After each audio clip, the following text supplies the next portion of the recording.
Have you ever wondered how the ancient Egyptians built those towering pyramids without modern machinery? Picture this. It's around 4,600 years ago.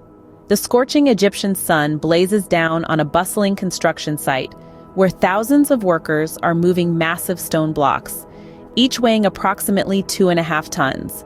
These blocks are being carefully placed to form one of the most iconic structures in the world, the pyramids. But how did they do it? How did a civilization that existed thousands of years before the invention of the wheel, cranes, or even iron tools manage to build such colossal structures? Well, there are a few theories. Some argue that the Egyptians built ramps from mud and bricks, which workers used to drag the blocks into position. Others suggest that they might have used a system of pulleys and levers. However, the exact mechanics of these ancient construction sites remain shrouded in mystery. Now let's move from the how to the why. Why did the Egyptians go through all this trouble to build these pyramids? The answer lies in their beliefs about life after death. The pyramids were built as tombs for the pharaohs, the rulers of ancient Egypt. The Egyptians believed that the pharaohs were gods on earth, and they built these grand structures to ensure their safe passage to the afterlife. Each pyramid was designed to be a house for eternity. Inside, they housed the mummified body of the pharaoh, along with all the goods they would need in the afterlife: food, furniture, even pets. The walls were adorned with spells and images to guide the pharaoh on his journey to the afterlife.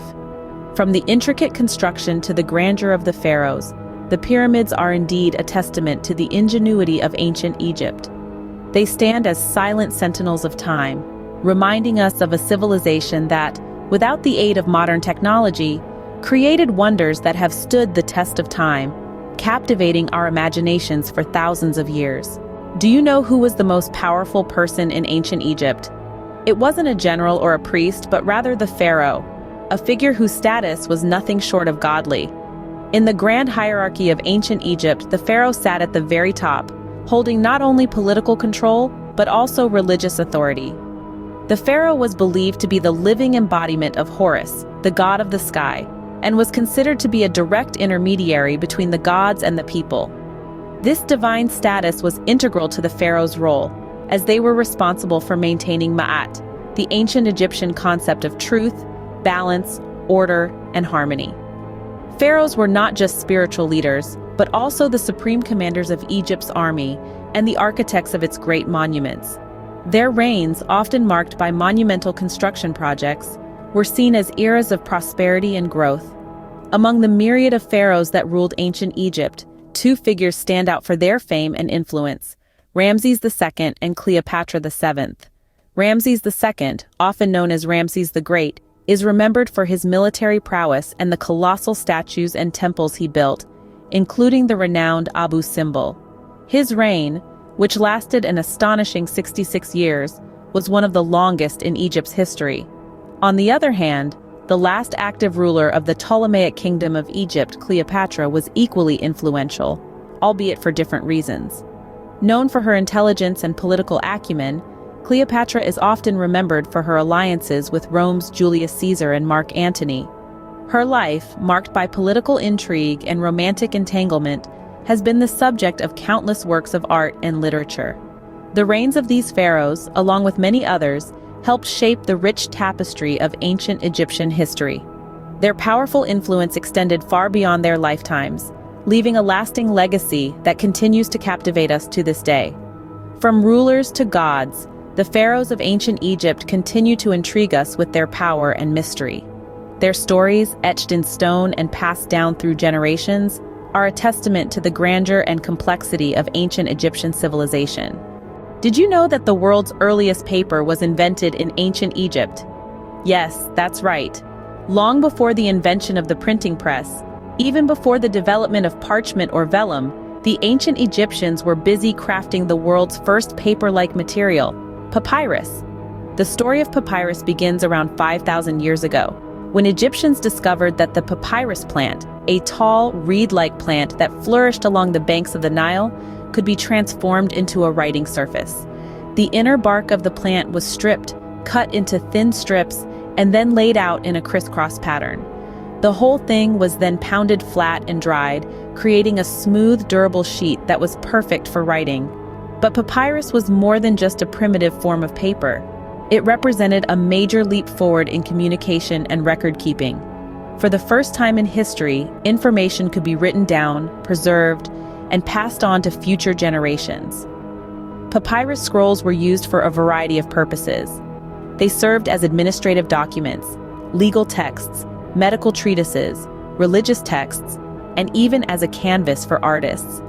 The versatility of papyrus made it an indispensable tool in ancient Egyptian society, and it remained in use for thousands of years, only gradually being replaced by parchment and later by paper. But the impact of the humble papyrus scroll extends far beyond the borders of ancient Egypt. Its invention played a crucial role in the development of early civilizations, enabling the recording and transmission of knowledge and culture. And although the papyrus scroll has long since been replaced by more modern materials, its legacy lives on. Every time you jot down a note, read a book, or print out a document, you're participating in a tradition that dates back to the ancient Egyptians. The humble papyrus scroll, the ancient precursor to our modern paper, was yet another remarkable contribution by the Egyptians. Can you imagine a language where pictures stand for words? Welcome to the world of Egyptian hieroglyphs, a system of writing that utilized intricate symbols to communicate complex ideas. It's a world where a bird doesn't just represent a bird, but might symbolize a concept such as divine or eternal. The ancient Egyptians used hieroglyphs for a variety of purposes. They adorned the walls of temples and tombs, immortalizing stories of gods, pharaohs, and everyday life. This form of writing was not just a way to record history, but also a sacred art form, a way to communicate with the divine, and a testament to the enduring legacy of a civilization. But for centuries, the meaning behind these mysterious symbols remained a puzzle. The knowledge of how to read hieroglyphs was lost to time, turning these beautiful inscriptions into enigmatic riddles waiting to be solved. It wasn't until the discovery of the Rosetta Stone in the late 18th century that the door to deciphering hieroglyphs was finally unlocked. This slab of granodiorite, inscribed with a decree issued at Memphis in 196 BC, held the key. The decree was written in 3 scripts: Ancient Greek, Demotic, and hieroglyphs. Since Greek was well understood, scholars could use it as a basis to decode the hieroglyphic script. The man who cracked the code was Jean-François Champollion, a French scholar. He realized that some of the hieroglyphs represented sounds, much like letters in our current alphabets, while others stood for whole words or concepts.